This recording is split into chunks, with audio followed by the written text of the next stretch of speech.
Hawkeye fans, let's talk about health and performance optimization for a moment. Our sponsor, Ascent Nutrition, offers amazing products. It's actually owned by former Iowa graduate Lance Shuttler. Now, I've decided to partner with Ascent Nutrition because of their unique approach to human health.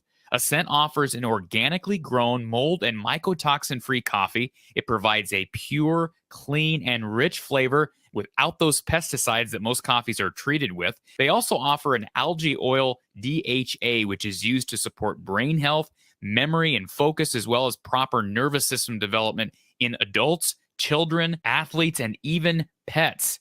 Now, lastly, their unique crafted wild pine pollen is used to support cardiovascular health, hormonal function, and a healthy libido. Your purchase not only supports this channel, but the business of a former Hawkeye. Visit goascentnutrition.com or click the link in the description below and use the code Hawkeyes. That's the code Hawkeyes to receive 10% off your total order from Ascent Nutrition.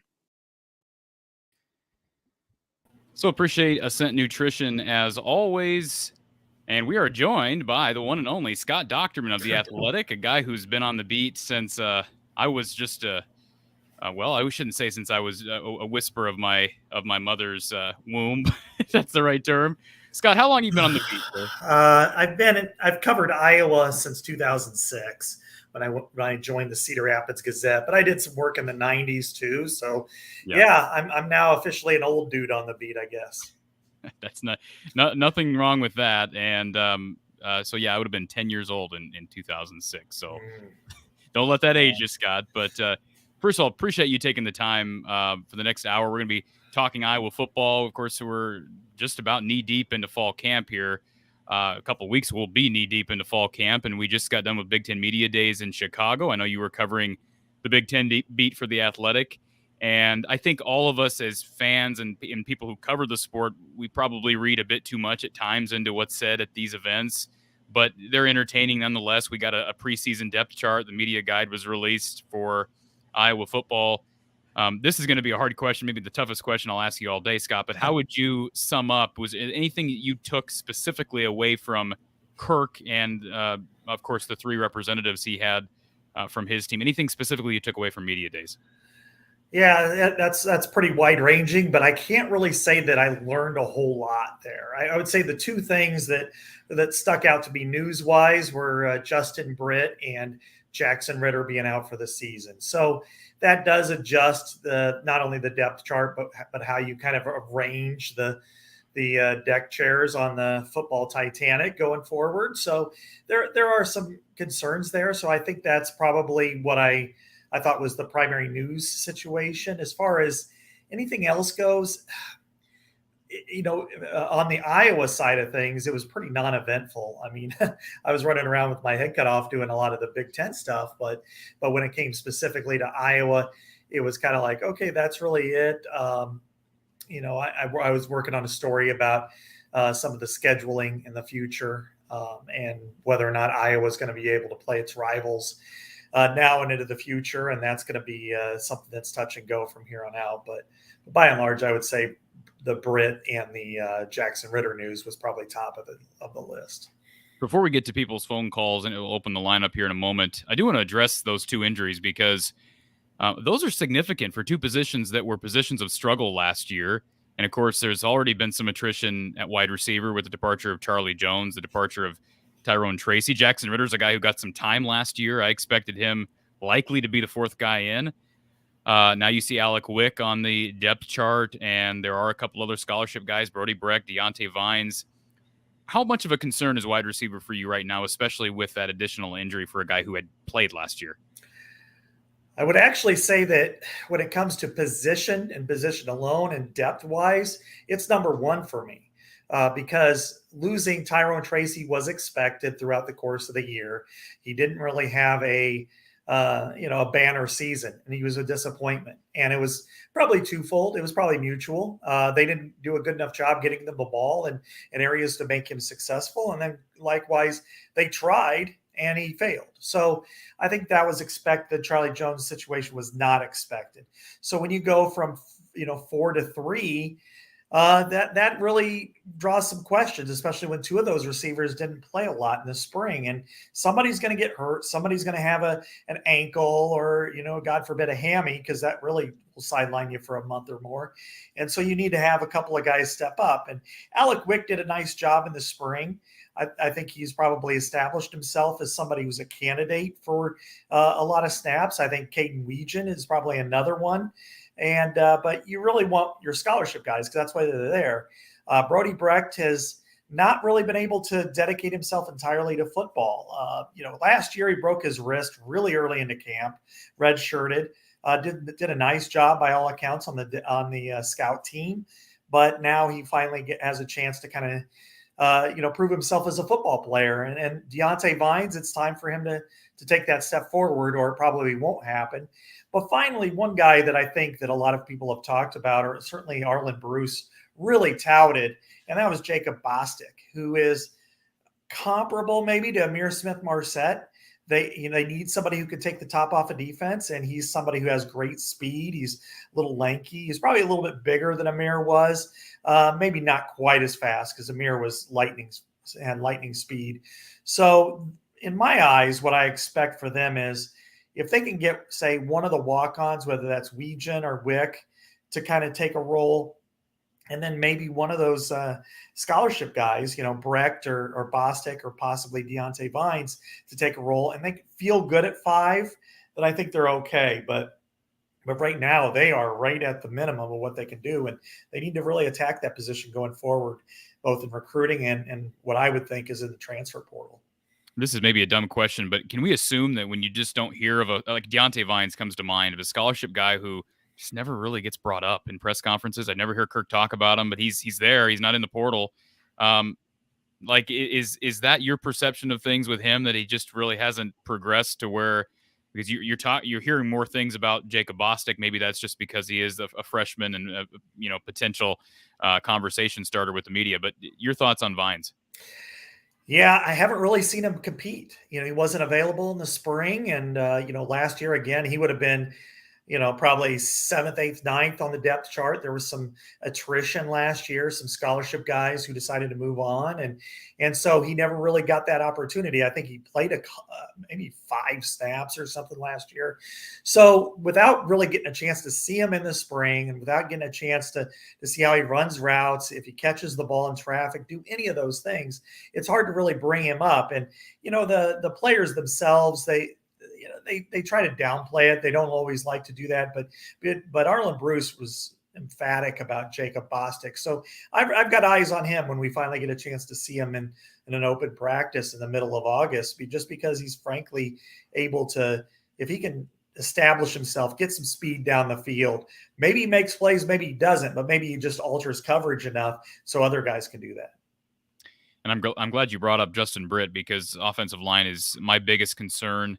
I'm concerned about wide receiver, but I made the comment the other day that my 3 biggest concerns as it relates to positions towards the end of last year are the same concerns I have as we head into 2022. You hope that there are some significant improvements, but of course, quarterback, offensive line, and wide receiver. We talked about the attrition at wide receiver and now some injury problems. But you also look at the offensive line now with Britt gone, Scott. You have maybe, you could argue, your top 4 interior linemen from last year gone. Connor Colby may argue that, but with Linderbaum and Britt, along with Schott and Ince, those are some significant losses. And I know Ince and Britt dealt with some injuries. How comfortable are you right now with what you've seen, the limited action you've seen in practice from a guy like Tyler Ellsbury and a guy like Logan Jones, who's switching over from defense, for those guys to just be able to plug and play, because it didn't work necessarily as well as expected at times last year? I'm probably less concerned than I was a year ago at this time. And in part was they had the confluence of a lot of different issues last year. Because as you said, I felt going into last summer that they had a trio of interior guys that was as good as, if not everybody in the nation, they were as good as most of the teams. I mean, Linderbaum was the best center in the country. There was no question there. But Cody Ince was the caliber type of player who could have been all conference. And then Kyler Schott. 2020. Yeah. He had a great 2020. Right, and he's an athlete. He's strong. He's physical. He had all the attributes you wanted. And then Kyler Schott was, a try hard, but he was also very efficient in how he performed. So I think you have that kind of those three, and then you have knock off two of them, coupled with the fact, I mean, this team ran the ball exceptionally well in 2020, and Alec Jackson is a guy that probably wasn't respected enough, at least outside the program, for what he could do in the run game and how he could seal the edge and perform and be able to do all these types of things with his team, with the outside zone specifically. And by the way, my cat apologizes, trying to jump on me. You're not supposed to have problems with Wildcats. I know, but when you have you lose your tackles, that was going to be a sore spot anyway. So when you throw on new guys on the guards, that became a real issue. I saw growth. I did. I mean, Mason Richmond was a redshirt freshman, and I've seen it before where they've had young guys who have really struggled in the very beginning. Jackson being one of them. Wirfs was kind of one of them. Athletically he could get by, but he was not anywhere near refined as a true freshman. But by year two, they were much better. And I expect that out of Mason Richmond. I expect that out of Connor Colby. Whether it's good or just serviceable, I don't know. I mean, that's going to be up to them. But I think they'll be much improved. Logan Jones is a guy that fascinates me for a couple of reasons. Athletically, he really doesn't have many peers at Iowa. I mean, what he's able to do in the weight room is extreme. It's really incredible. But what he'll probably do is get by with a lot of his athletic ability and his power and his strength. And as he catches up with his fundamentals, he'll make some mistakes, but I think he'll be okay there. I'm concerned with depth, but, Jack Plum and Nick DeYoung got a lot of valuable reps last year. They weren't very good. I can admit that right away. But again, going through that, you can't replicate the actual experiences you get. So I do think that right now, if Jack Plum becomes one of those fifth-year great stories that Kirk seems to have, and it goes all the way back, that a lot of times, boom, there's Ross Reynolds. He had a really nice year, or Josh Keppel, or a lot of guys that just kind of come out of nowhere and have good years. I think they're capable of that. So by and large, I look at this unit as last year below average, this year at worst average, and that's a step up.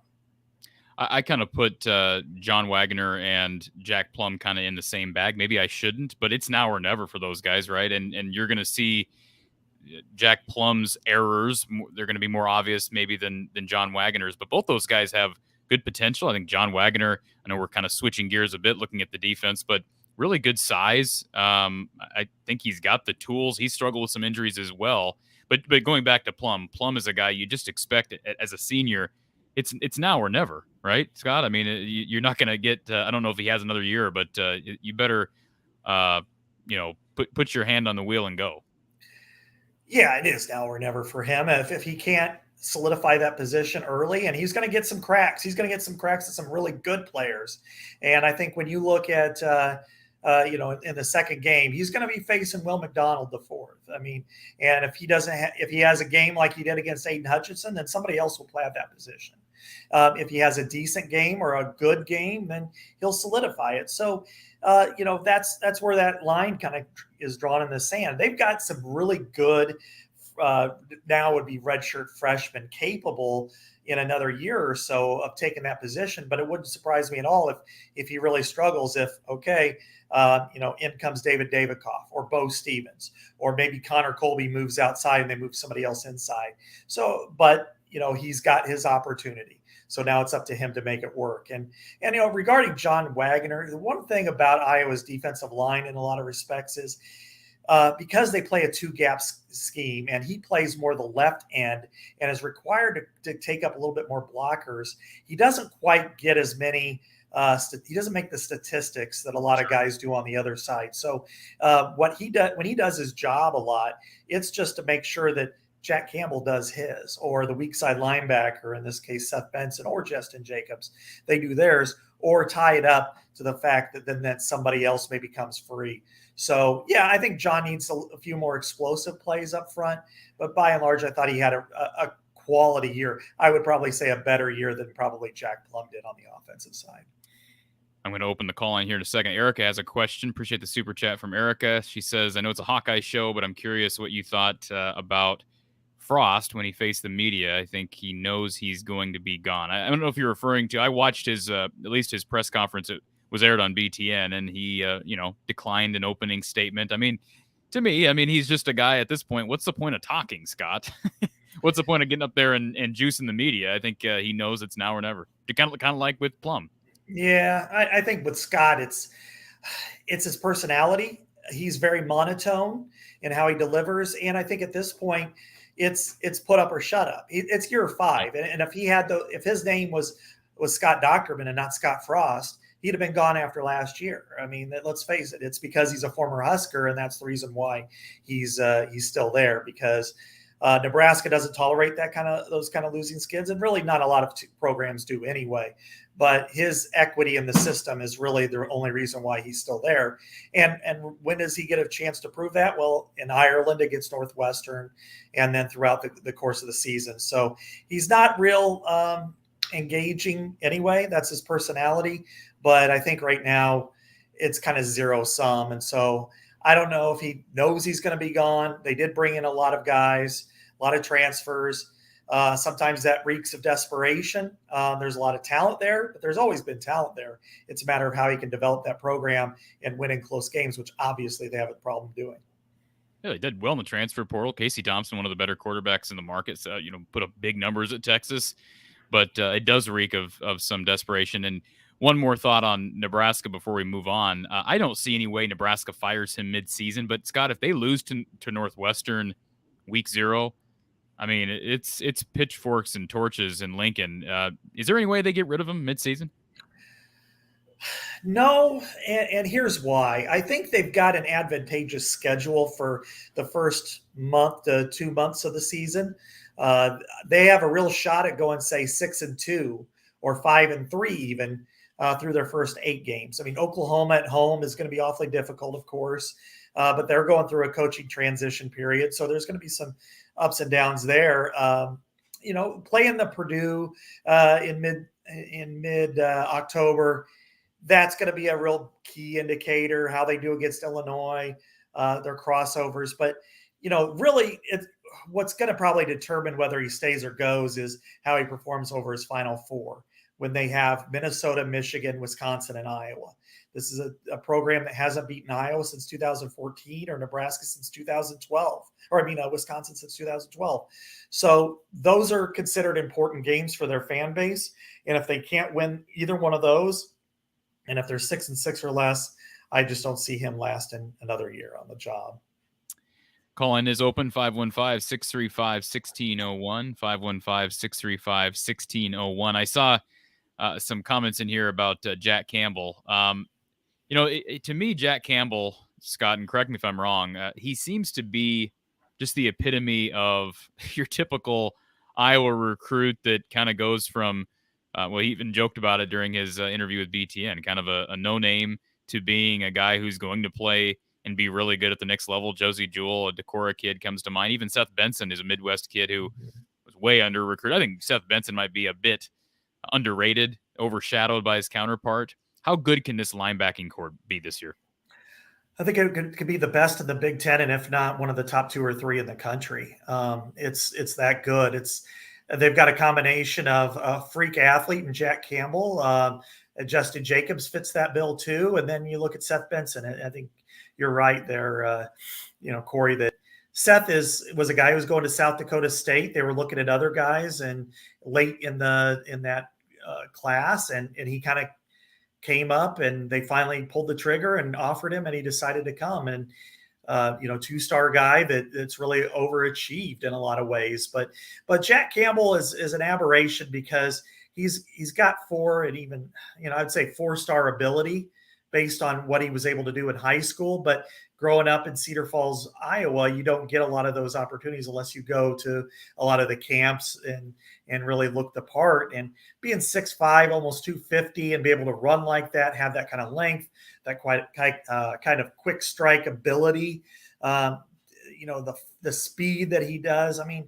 I don't want to be too hyperbolic and call him the next Brian Urlacher, but he has a lot of those same skill traits and that ability. So can he be that at the next level? I'm not going to predict that, but I'll say this, that he tips the field when he's on it. And I covered Pat Anger, Josue Jewell, James Morris, a lot of really good linebackers. And Jack's height and his weight and his ability to run is a little bit more of a separator than some of those other guys. And I'm not saying he's going to be as good as Josue Jewell was, because he was outstanding, but he's got greater skills than any of those linebackers ever had. And you look at the defensive back room, and of course you welcome a 5-star in Xavier Wampa. You have really good athleticism in guys like Cooper DeJean, and I think TJ Hall is a guy who's nobody's really talking about, but of course enrolled early and certainly has good athletic genes. Your thoughts on defensive back depth? I worry a bit at corner, especially with Jamari Harris out in game 1, although you hope that they can hold down the fort against the Jacks. Concerned at all about defensive back depth right now? Not really. I think that they're okay there. Right now, what I'm anxious to see is just kind of how it all plays out. I mean, Kayvon Merriweather will be a starter. Riley Moss, the defending or reigning, I guess you wouldn't say, Big Ten Defensive Back of the Year, is back, and he had a really nice season, obviously, and a really good career. Terry Roberts has been a quality player. He had that kind of severe bone bruise that required surgery last year that cost him most of the season. And Jamari Harris had 4 interceptions. He's going to be out for the opener, but he'll be back after that. So I like a lot of the depth there. I'm interested in free safety. Quinn Schulte has kind of taken that position. He's yet another in-state walk-on from a parochial school that's making waves. But Cooper DeJean is the one I think everybody's really watching, and he's lining up at that cash position, and he's really grown. He's about 210 pounds now. And Sebastian DeCastro and he were kind of battling back and forth, but it looks like Cooper DeJean is going to win that role. For the future, I would expect Xavier Wampa to end up on the depth chart. I think he's going to be, probably the number 2 strong safety behind Kayvon Merriweather. And then after that, he'll probably step into that role in 2023. TJ Hall had a really good spring. He looked the part, but I think Brendan Diaz-Fernandez also did. He really has taken steps forward. So that's a position group that it's easy to kind of go, oh man, they lost 3 starters. They're missing a guy in week 1, but they're always put together well by Phil Parker but I am anxious to see how Quinn Schulte holds down that fort, because that's probably the one position that if I had any concern, it's that one. And Scott, you are having to replace a guy who was as sure of a tackler. At least, I've heard people say that throughout the year it looked like Jack Kerner wore down a bit, but really good tackler in an undersized free safety in Jack Kerner. And it's going to be difficult for Quinn Schulte to replace that production. I did see Reggie Bracey listed on the depth chart. He's a guy who's been around for a couple of years now, but is kind of in the same boat as a guy like Deontay Vines. Just haven't heard much. It's nice to see him show up on the depth chart. The kicking battle is one that I find intriguing, because everything I've heard, and you've probably heard rumblings as well, is that I think Drew Stevens is likely to end up starting. I could be wrong on that completely, but that's my going out on a limb guess that by the start of the season, September 4th, I think Drew Stevens will be the starter. But that's an intriguing battle. Your thoughts on the Blom versus Stevens, and of course Lucas Amaya mixing in as well. Yeah, I think it's going to be Blom and Stevens. That's really been close throughout workouts in the winter, the spring practices. Even the summer workouts have all been pretty even. So it's really going to be about who is more consistent in camp, and how that's going to be hard to really determine unless it's just going to be about comfort level. And let's face it, they've had some terrific kicking performances the last few years. Keith Duncan was an All-American. Caleb Shudak had an outstanding final season there. Iowa's had, I think 5 or 6 games where they've had 4 field goals in them. And then, of course, there's been some late game heroics from that position. So even if Blom, takes the position, or if Stevens does, or they divide it up in some sort of King Solomon fashion, it's really going to come down to how they perform in It could come down to a kick against Michigan or Wisconsin or even a Northwestern. You never know, or Iowa State. So how they perform in those tight situations and whose nerves are steel and they rely on their fundamentals is really going to be what matters the most, because Iowa traditionally plays a lot of close games, especially against good opponents. So it's going to come down to a lot of cases who can make those field goals. And I really don't have a feel on it because I've heard it both ways. People are bashful. They're nervous to call in with you on the show, Scott. You intimidate people in a good way. The line is open, 515-635-1601. Mark does have a question. Could this year's trio of linebackers be as good as Morris, Kirksey, and Hitchens? In hindsight, that trio was about as good as you can get when you look at the NFL careers of both Kirksey and Hitchens. Can this group be as good? I think Jacobs might be the one question where he's got great potential, great athleticism, but I think still he's got some proving to do. At this point in their career versus what that trio's was like in their career, this group is better currently. Kirksey was very underrated, probably the most underrated player in Iowa history, at least in the Ferentz era, because he was a difference maker. He could cover the slot like a safety, and then, of course, hit like a linebacker, and that's why he's been a starting linebacker in the NFL for 8 years. Hitchens struggled a lot as a junior. He had a lot of tackles, but a lot of them were for 5 yards, 5 yards past the line of scrimmage.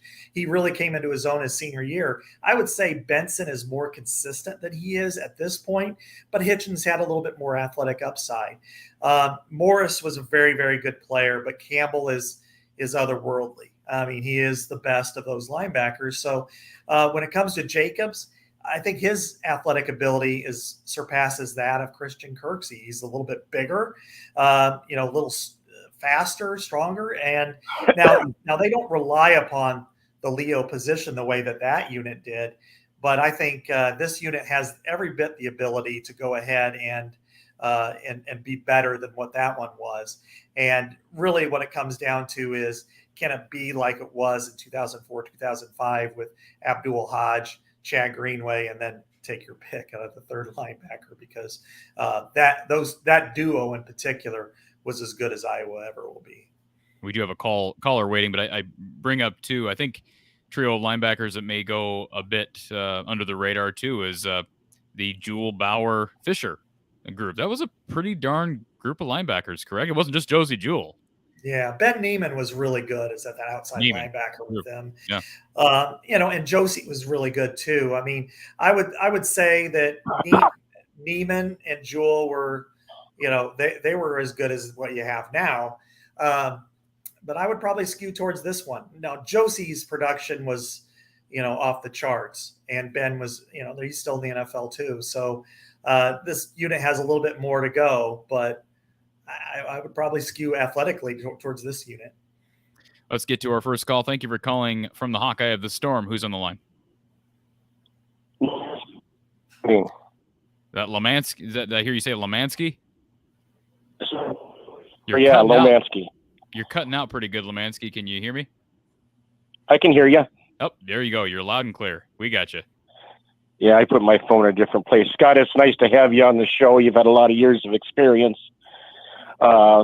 You got talking about Josie Jewell and an ex-Decorah Viking, and there's great football up in Northeast Iowa with Waverly and Decorah, and most people, maybe Scott remembers Lon Olenczak, who played tight end and kicked until he broke his leg as a great Decorah Viking and led Hayden's resurgence of the program mightily. I guess I'd like to have both your guys' opinion on a little bit. I like to focus on coaches in the Big Ten. And, Kirk's two sons with the Patriots, Kirk back in the day cut his teeth out there. And it just seems to me the philosophical difference in coaches is really interesting. And I think Kirk is, and you can correct me if you think I'm wrong, I think he tries not to make mistakes. He's got a conservative approach to the game, close to the vest, which is quite Belichick-y in a way, like Bill Belichick in my mind. Only Bill Belichick doesn't have the great QB anymore, and he's mortal now in the NFL. And I just hope that Kirk maybe turns a new leaf, maybe go two tight ends and stand-up tight ends. And our strength is at the tight end position. I don't know if our wide receivers can get space to allow decent throw. And if the offensive line can't open holes, I'm probably more worried this year than I was last year. I like your spin on that. Scott, I'll let you take that one first. Yeah, it's interesting because when you look at what Kirk Ferentz has done, is it is a risk-averse strategy. But it does rely upon what unit it gives you the most success. And a lot of times that's protecting your defense, because your defense is the one that's going to win you the game. When you look at the Patriots, it's kind of built the same way, although they had better punchers when they had Tom Brady. One thing I do remember was the game against the Colts on a Sunday night where they went for it 4th and 2 inside their own 35-yard line.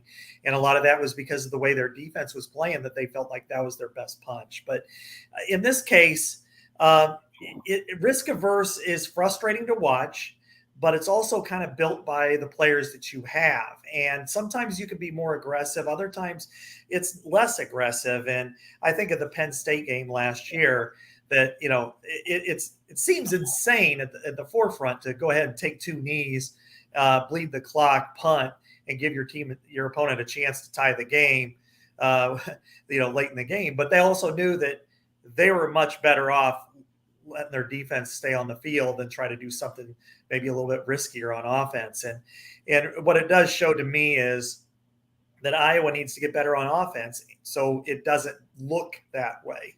2 years ago, it ran the ball so effectively that it had no problem doing that. But this year in the Kentucky game, when it couldn't run the ball quite as effectively as it wanted to, then it tried to keep that strategy up, and it really cost it. And Lemansky, let me just add this in. I agree with what Scott said. I will add this in. He brings up the Penn State game. The Minnesota decision to, not score on first and second down, and of course they ended up having to settle for a field goal. That's a decision that at the time I agreed with, and I think Kirk. I remember Don Patterson on the postgame show said he didn't agree with that decision, and Kirk was admitted as such after the game as much. So I think there are moments where perhaps we've talked about this, Lemansky. I think there are moments where the risk-adverse mindset sometimes becomes larger than time and space, if that makes sense. And, I bring up the Purdue end of half scenario, Scott.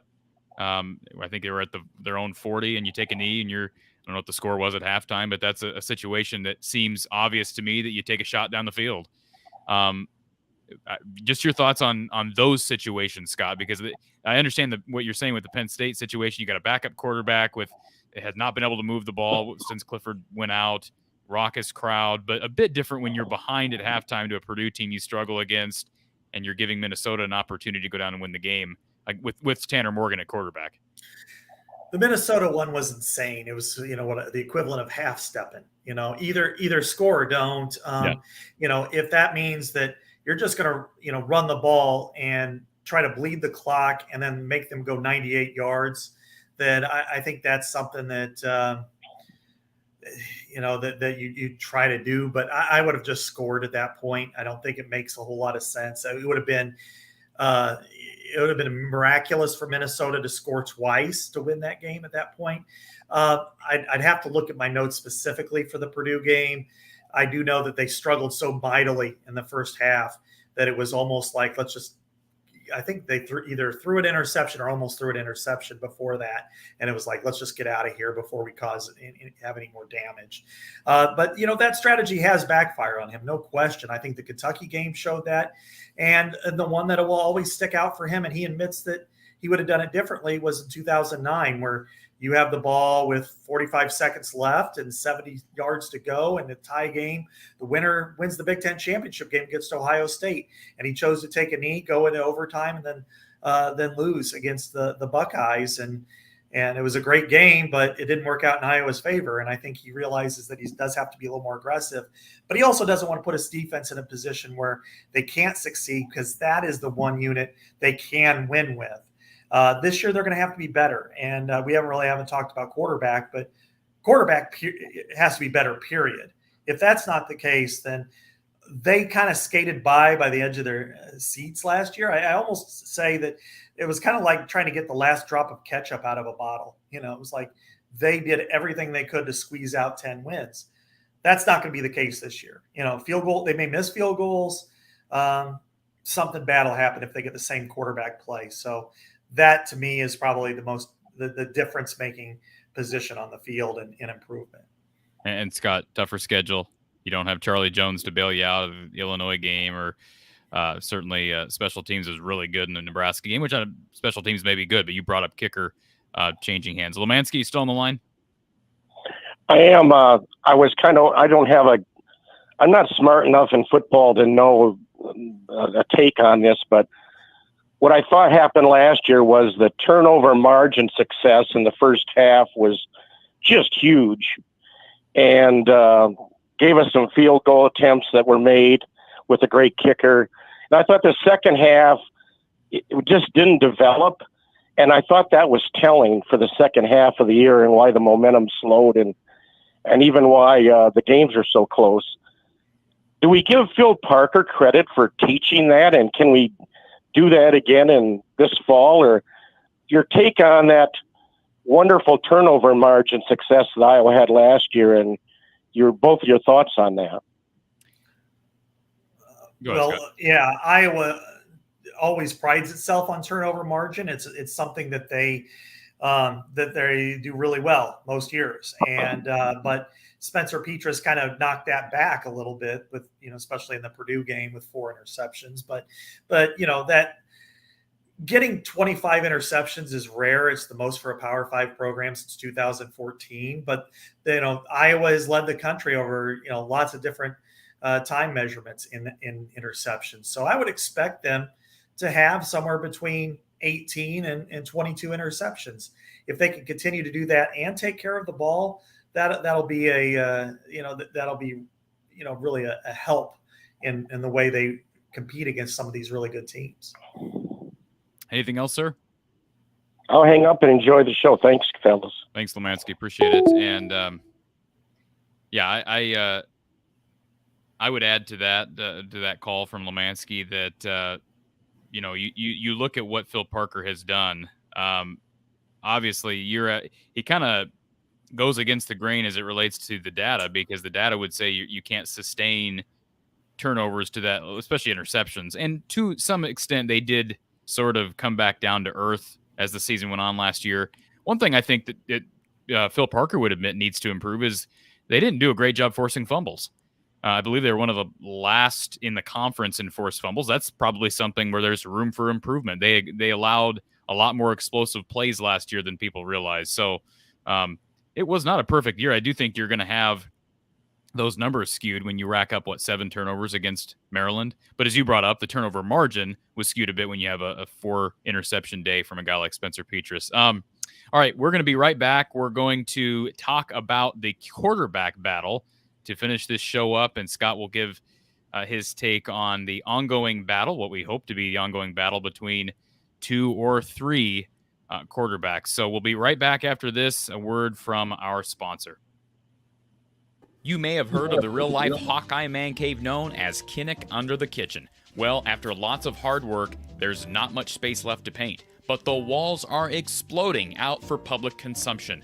Under the Kitchen is proud to announce that you can now purchase exclusive prints of some of your favorite Hawkeye legends, including wrestling great Spencer Lee, football players Tyler Goodson, Riley Moss, and Drew Tate, plus an all-in-one Murray family legacy print featuring Keegan, Chris, and Kenyon Murray himself. Signed and unsigned prints are available, making the perfect collectible or gift for any Hawkeye enthusiast. For more information on purchasing one of these outstanding Hawkeye prints, visit Under the Kitchen on Facebook. That's Under the Kitchen on Facebook.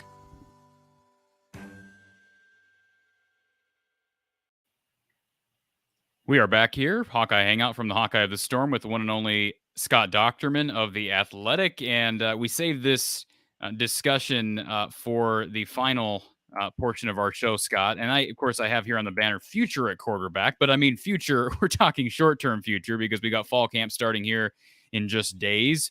I did make a statement on the show just yesterday that I think it's a 2-man race right now. Maybe. I think it's a 2-man race. Maybe. I will be shocked if it's not Spencer September 4th.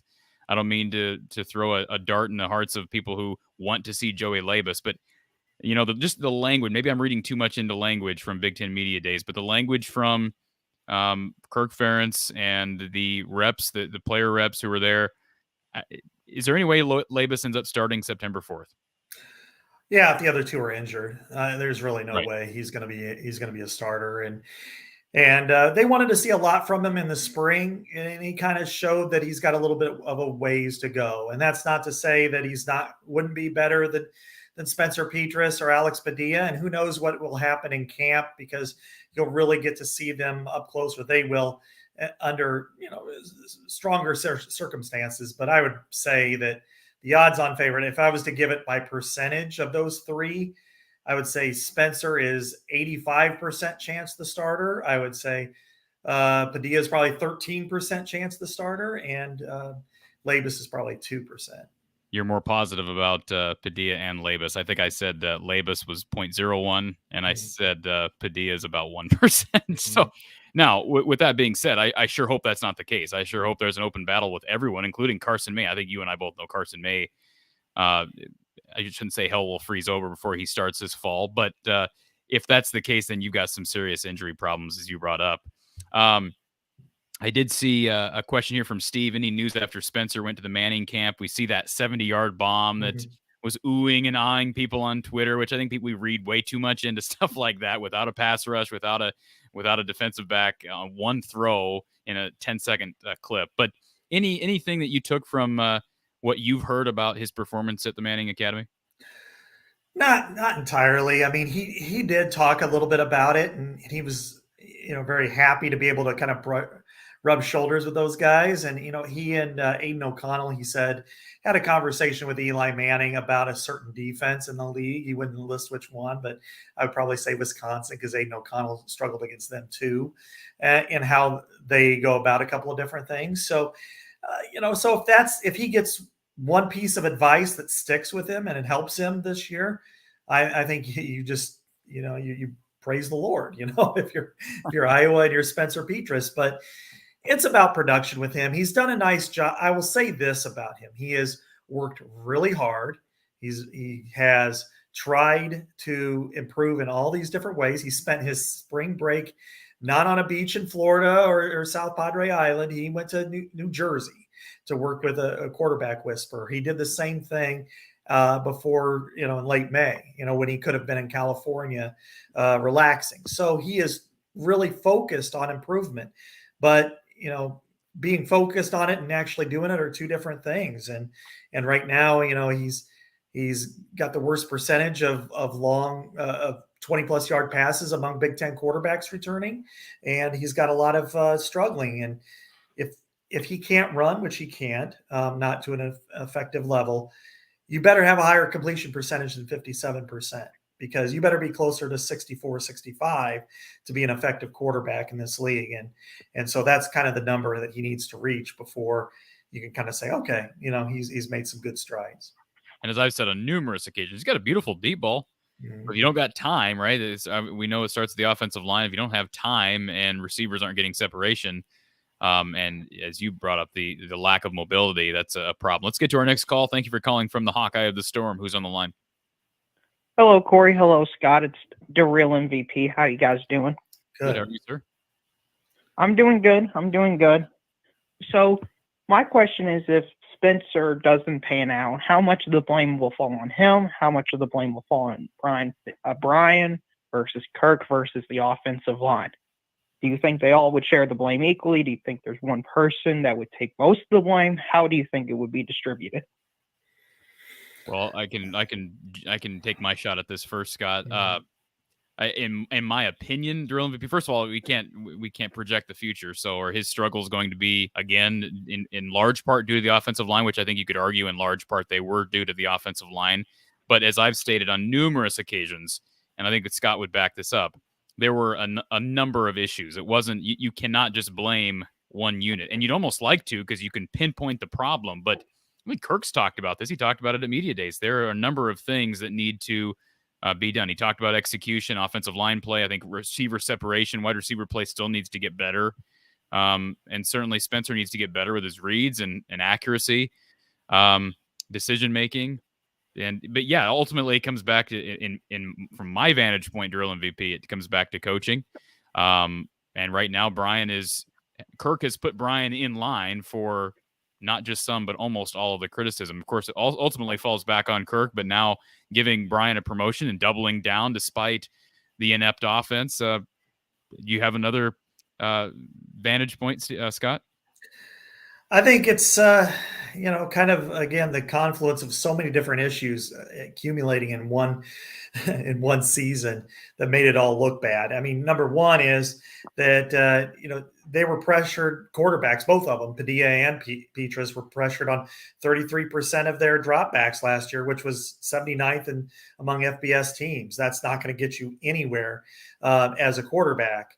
I think the decision making, by and large, by Petrus wasn't too bad, but his accuracy issues were. I think the running game, which was disastrous at times. I think there was an issue with Tyler Goodson trying to hit the home run instead of sometimes just taking the walk to first base. Not to mix analogies here with different sports, but sometimes getting second and 10 would have been a lot better than second and 13 or trying to get something that wasn't there. Conceptually, the offense is a little bit too rigid, I think. And I think there needed to be better levels of depth with some of their route concepts. That some of that has been reshaped. But until you can get a quarterback who can hit those routes, that can do it more consistently, and then, of course, give them a little bit more time in the pocket, it's going to be difficult. Everything's going to come back to the offensive coordinator and what he calls or what he doesn't call. Last year, there wasn't much he could call that would work out. And so from there, then it also spills over into recruiting and retention of student athletes. So last year was a bad year. How you measure Iowa's offense and its success, some people do it by total offense. That's not really the metric that matters for Iowa. Yards per carry is much more of an effective tool. Red zone efficiency, which was horrible last year, is a much more effective tool. And completion percentage is something that really matters, because sometimes it's just as simple as sustaining drives is worth more than gobbling up a whole bunch of yards. Yeah, with the schedule they got this year as well, it's going to be, even if they make little improvements, it's going to be difficult because of their matchups out on the other side of the conference with Ohio State and Michigan. They've got a tall task in front of them, but I'm confident that they can do it.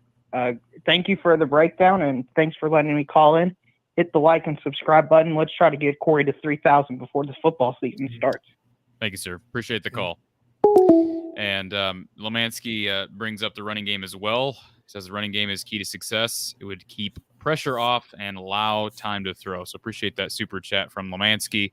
And I'm not going to we've only got about 10 minutes left. I do want to address a question from John. I've had people bring up this before to me, and I've never had you on the show before, Scott. People want a Dochterman Morehouse reunion. Oh, it'd be great. Mark and I, we kind of launched the whole industry that it is today with the On Iowa podcast back in 2010. And, since Mark kind of retired from the Cedar Rapids Gazette and is off in the Driftless area of Galena, Illinois, we've had a few here and there. We did have one on the Athletic website about 2 weeks ago.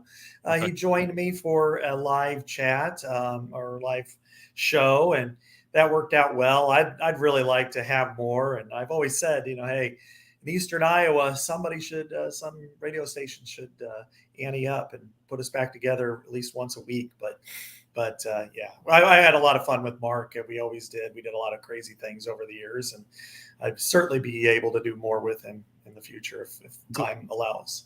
Galena's not that far, right? How far is Galena from you? For me, an hour and a half or so. It's east of Dubuque, so. Okay. I live in the Iowa City area. So what's a town that's directly, if you were to go to Galena, what's the town that's 45 minutes from your place and 45 minutes from his? What would that town be? Well, it'd be scary, but it'd probably be like Anamosa. As long as we don't end up in the prison, I think we'd be all right. Yeah, But that's not a given, Do an On Iowa podcast from the prison. I'm sure you can find some Yeah. Hawk fans in there. Yeah, it's kind of like Johnny Cash live from San Quentin, or Yeah, there you go. that would be us live from Anamosa Penitentiary. Paul brings up your radar as far as the high school beat is concerned. Any Iowa high school QBs out there that Hawkeye should start looking at? J.J. Cole, a guy just south of here that, of course, is a Cyclone. But now we're shifting our attention more to 24 and 25. Anybody that fans should keep their eyes on? I haven't quite gotten that far yet. I know there are a couple out there. Right now, Marco Lainez the third is a guy that is coming in next year. He's one that I think everybody's going to like. Iowa went after him hard. His skill set is probably what will really excite Iowa fans, because he's a little shorter than a few of the more recent quarterbacks, a little stockier, not necessarily a dual threat, but has dual threat abilities. He can run. He's physical, and he can throw, and he's pretty accurate. So that's a guy I think people will really gravitate towards once he gets on campus. But I haven't quite identified a lot of the 24 and 25 candidates. I will like to watch them this fall if I get a chance to. And then, J.J. Cole, I think will be a really nice addition for the Cyclones. And, he was somebody that they strongly considered back a year ago. I had Marco Lainez on the show here a couple months ago, and he just screams face of the program. Like, he's just, you've probably had conversations with him, just really, a very humble guy. He's a good-looking guy. He's just like the face of what you want as the face of the program. So he's got the potential, and you brought up his ability to be somewhat dual threat. He told me that he emulated his game after Brad Banks. He said he actually grew up being an Iowa fan, and so that's going to tickle the ears of Iowa fans, Scott. And so, yeah, definitely the quicker he can learn the offense, the better. Steve brings up John Budmeyer. Says, do you think John Budmeyer will help Iowa's QB play? Had Chuck Hartley on the show a week or two ago. Of course, a relative through marriage of John. And he was pretty bullish on John Budmeyer helping this offense and helping Brian Ferentz. You bought into that there's going to be a significant difference primarily because of him. And, of course, now he's on staff as a paid analyst. Yeah, I do. I actually think he will help this offense because, he played the position. And the one thing that he does that a lot of other quarterback analysts, or if they would have brought in another quarterback coach, he understands the relationship between, the complementary style of play, because he dealt with it at Wisconsin and Colorado State, for that matter, which is it's a defense first philosophy. They run the football, and how does the quarterback play off of that? And Spencer Petras talked a little bit about how some of his matrices that has them go through, and at least in the video portion of it, and how that's really helpful to him, because it's like, okay, what do we do when we get cover 3? What do we do when we get cover 4, cover 2, man? And how does this, and so they go through the plays, the concepts against the different schemes. And a lot of it is really quick thinking. And for John to be able to do that, and as an analyst, and it's very helpful for Brian Ferentz. Brian understands all the concepts of quarterback play. He can kind of, be self-deprecating when it comes to it, and understandably so. He can't throw a real good pass, but I think that working in tandem in the, in some of in the rooms, I think will really be beneficial to this, and maybe just smooth it out a little bit, because I think it is a very complicated scheme. I sat 6 hours with Brian Ferentz last month and went over a lot of different things and concepts, and it's a challenge to get your mind around it. Scott, I don't know if you talked to Brian about this, but did he consult with anybody, Chuck Long, Bill Snyder, anybody that Hawkeye fans would know of that maybe he's talked with during the offseason? Because, of course, he's getting a lot of help from Tony Racioppi, but your average Iowa fan, and I would probably be included that, think that he needs to understand the fundamental side of quarterback play, even if he is relying on private coaches, that's just what the day and age we live in, that these quarterbacks are going to have their private instructors. Is he, if he's reached out to these guys? Yeah, a little bit, but it's probably more at the pro level. because those offenses are a little bit more skewed to what Iowa does. I mean, and so I think, the Patriots, in fact, I think Kirk Ferentz was there today, watching his son compete saw that again. So that was, I think that's probably the extent of what he's trying to do. But, they did go through a heavy evaluation of their offense, and especially the passing offense. And there were things like depth of route, which you really don't think at the forefront is that important, but it's actually ultra important, which is an extra step here, a better turn here. It just adds that, not only the separation physically with the defensive back, but the spacing of the field is so important, because a lot of times when you get routes that run too close to one another, there's not enough separation. And then, of course, that leads to a lot more incompletions. And we are running out of time here, but Mark, appreciate the super chat. He says, the Vikings released Nate Stanley last week. Will anyone sign him? Could he find success in the CFL? I did see he was working out for the Packers. But any read on Nate Stanley's future? It's going to be tough at this point of the season. Maybe he gets signed, but I'm not sure he's going to be able to stick now. The one thing that he's got, I would say more than the CFL, because that's more of it's a wider field. It's a longer field. They usually like more dual threat quarterbacks. Having the USFL and the CFL, and now finally Nate Stanley's healthy, because he did have back surgery last year, which cost him the whole entire season, that maybe he can go to the USFL or the XFL and latch onto a team, see some snaps, and maybe that'll parlay him into a little bit more action come next year and beyond in the NFL.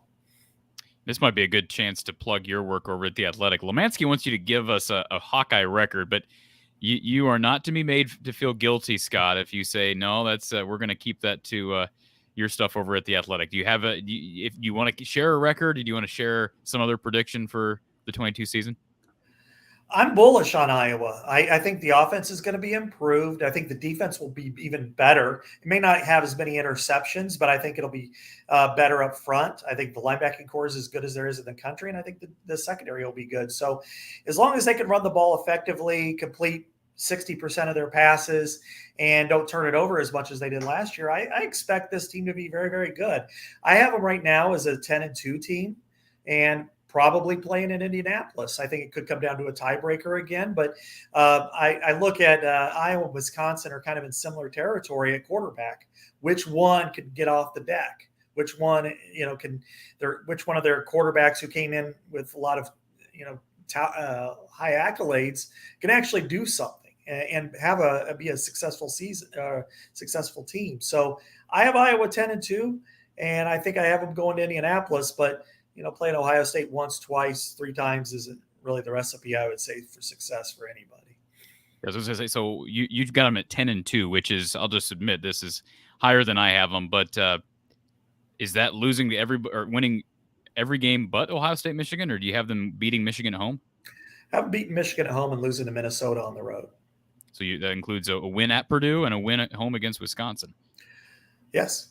Yeah. I think, Wisconsin's losing its top 3 wide receivers, or top 2 wide receivers and tight end. A lot of, it doesn't really matter. They're kind of like Iowa in their secondary, but they do lose a lot of defensive players who are really good. So it's going to come down to quarterback between those 2 teams, and it is in Iowa City. So I expect them to do well. Purdue, I don't know if they have a difference maker yet. Maybe Charlie Jones takes that step forward. He was a good, serviceable wide receiver, an outstanding kick returner, but I'm not sure that, that they can do the trick again against the Hawkeyes. There's going to be teams, there's going to be games. Iowa State's going to be a difficult game. As much as Iowa State loses, I still think that they're going to be a difficult matchup at times for Iowa. Illinois could be even cause some problems, but and Rutgers is dangerous. And Rutgers, you never know. You could be looking ahead, and play a night game at Kinnick against Nevada, and you go to Rutgers. It's all the way out there. And the one thing about a Greg Schiano team is they will punch you in the face. They may lose 31-0, but you're going to know you're in a game. So, there are all kinds of different places where they could trip up, but I do think this is a really good team. It's easy to overlook that when you have such an offense that's, it's not very good. But I do think that unit will get better, and the defense will hold serve for most of the season. Is there as much bad blood between Jeff Brom and Kirk Ferentz as it seems? Yeah, I would say that Purdue and Iowa right now are at a similar level as Iowa and Michigan State 10 years ago. Going to be a fun game in West Lafayette. And Bora Rem slips in one final question. We're going overtime here. He says, what's going on with wide receiver recruiting? I know they got a visit coming up with, is it Bryson Vowell? They've struggled. Jerron Tibbs being a guy, speaking of Purdue, that ended up committing to the Boilers. They missed on Kyler Casper, of course. Any other guys to look for besides Vowell? At this point, it's pretty slim pickings. That's an area where I think there's a couple of things they can do going forward. And that is, Alex Moda coming in, he'll be a real asset. And yes. but they're going to still need to get 2 to 3 even, maybe as many as a total of 4 recruits going into next year. Now, how can they do that? Well, they can hit the transfer portal, which I would say is something that they probably should do with regularity at wide receiver with as much attrition as they have. The other thing is just go see who's committed to MAC schools.